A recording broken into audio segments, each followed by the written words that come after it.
You know what's funny? People look back on British trains in the 70s with this mix of nostalgia and frustration. On the one hand, the carriages had that solid, old-school feel. Slam doors, compartments, the buffet car if you were lucky. On the other hand, delays, strikes, and the smell of cigarette smoke were just part of the deal. But here's the thing. For millions of people, trains weren't just transport. They were the backdrop to everyday life. Commuting to work, heading to football matches, going on holiday by the sea. The whole system, British Rail and all its quirks, says a lot about what Britain was going through at the time. And honestly, the story of train travel in the 70s is far more surprising than you might expect. At the start of the 70s, British Rail was still finding its feet. The network had been nationalized for over 20 years by then, but it was still living in the shadow of the beaching cuts from the 1960s.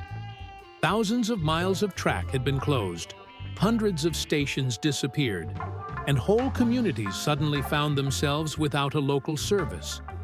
For many, the train felt like it was shrinking away from everyday life, just as cars and motorways were taking over.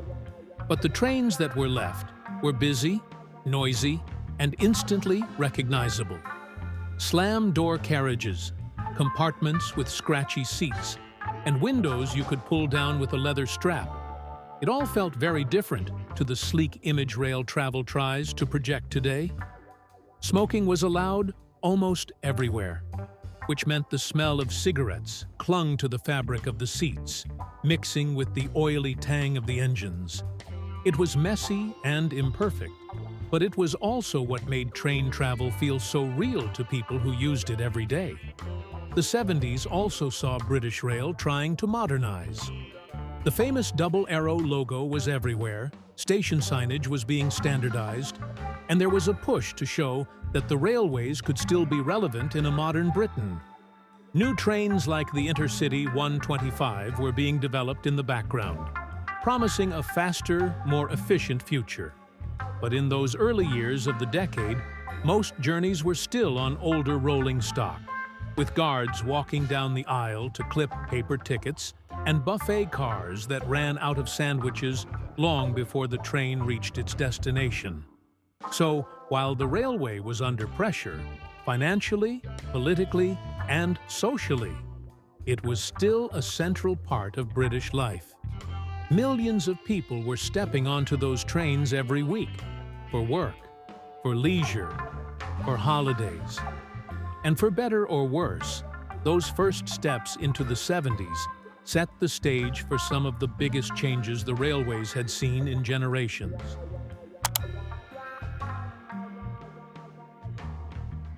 By the mid-70s, rail travel in Britain had become a strange mix of old and new.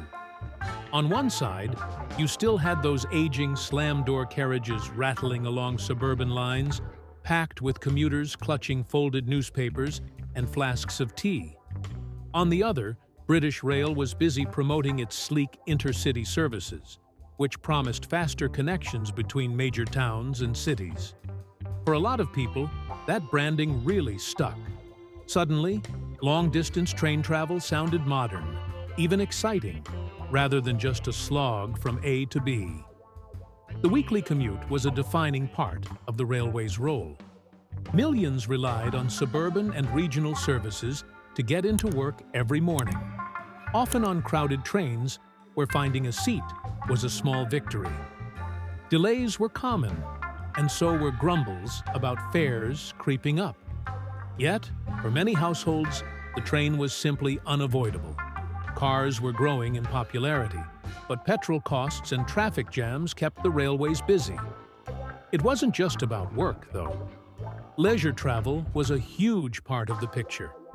Families booked rail trips to the coast, teenagers piled onto trains for football matches, and student rail cards opened up new freedoms for young people crisscrossing the country on the cheap.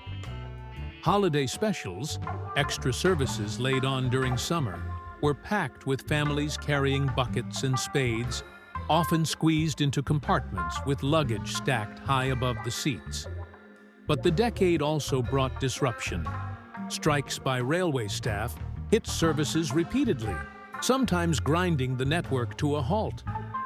Maintenance backlogs meant breakdowns weren't unusual, and passengers grew used to a certain unpredictability. It wasn't glamorous, but it was part of the everyday experience. People complained, of course, but they still turned up at the platform each morning because the train was still the most practical option for so many journeys. So, while the railways were under pressure from politics and economics, they were still woven into the fabric of daily life in the 70s. Whether it was the excitement of boarding an intercity express or the frustration of waiting on a drafty platform for a late-running local, train travel shaped how people moved, worked, and even relaxed during the decade.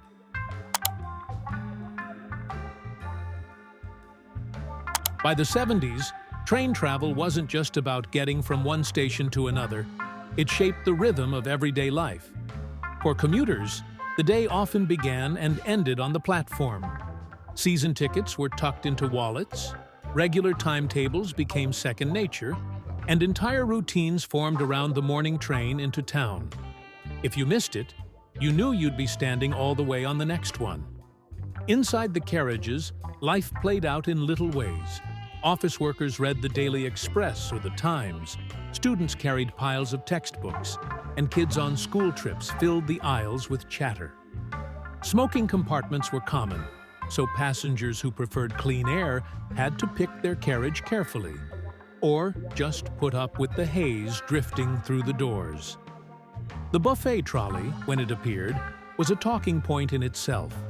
Tea in cardboard cups, curled sandwiches, and the occasional unexpected treat if you were lucky enough to get there before it ran out. For families, train travel became part of the holiday experience. A trip to the seaside didn't begin at the beach. It began on the train, with excited kids pressed against the window as the countryside rolled past. Parents valued the practicality. No traffic jams, no worrying about where to park, just the ease of piling luggage onto a rack and letting the train carry everyone straight to the coast. And then there were the cultural markers. British Rail adverts promised a more modern, efficient service, even when reality didn't always match the slogan. The intercity brand gave long-distance travel a certain prestige, and student rail cards changed how young people experienced the country. Suddenly, you could visit friends at universities hundreds of miles away without spending a fortune. So much of daily life in the 70s had a connection to the railways, even if people didn't think about it at the time. The train wasn't just a backdrop. It was the stage where work, leisure, and family life played out in small but significant ways. Looking back now, those everyday journeys tell us a lot about what Britain felt like in that decade. Railway stations in the 70s were more than just places to catch a train. They were part of the fabric of local towns and cities. For many communities, the station acted like a second high street. You had the newsagent selling papers and sweets, the cafe with a kettle that never seemed to switch off, and rows of posters advertising everything from seaside trips to the latest intercity deals. Even if you weren't traveling, chances are you passed through the station to meet someone, grab a paper, or just cut through on the way to work. But the relationship between the railway and the high street wasn't always straightforward. The beaching closures of the 60s still echoed into the 70s. When a line was axed, nearby shops often struggled. Fewer people passing through meant fewer customers popping in. In towns where stations remained busy, the opposite happened. Commuters and travelers kept surrounding businesses alive, whether it was the pub by the station or the little chippy around the corner. Inside the stations themselves, you could feel the shift happening. Older Victorian buildings were being stripped back or modernized, with new signage carrying that bold, double-arrow British Rail logo. The architecture might have been less glamorous than in the past, but it reflected a move towards function over form. For many travelers, the look didn't matter as much as whether the train was on time, though even that was a gamble some days. Cars and buses were eating into the railway's role too. Out-of-town shopping centers were starting to appear, drawing people away from high streets and making cars feel more essential. That meant the train had to fight for relevance, particularly on shorter journeys. British Rail's answer was to brand and advertise heavily, leaning on the intercity image to show it was still a modern, competitive way to travel. So while trains didn't always dominate the high street in the 70s, they shaped it in subtle ways.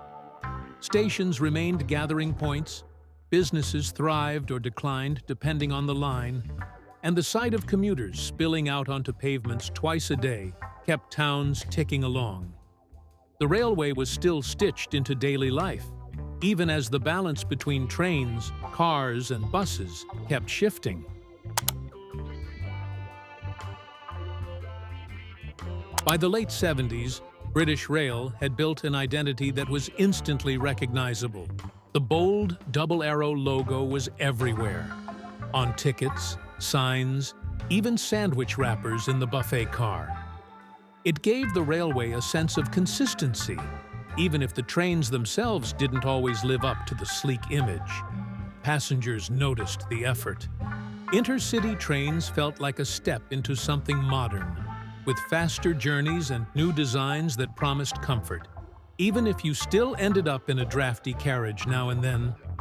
The advertising campaigns leaned heavily on that promise of speed and convenience, and for many travelers, the slogans stuck.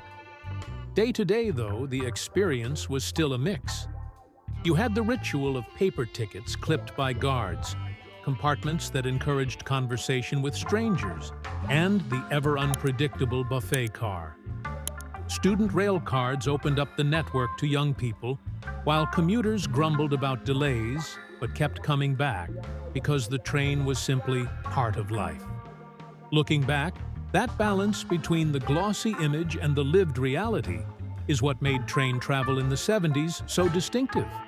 It wasn't perfect, far from it, but it was memorable, and it shaped how a whole generation thought about getting around Britain.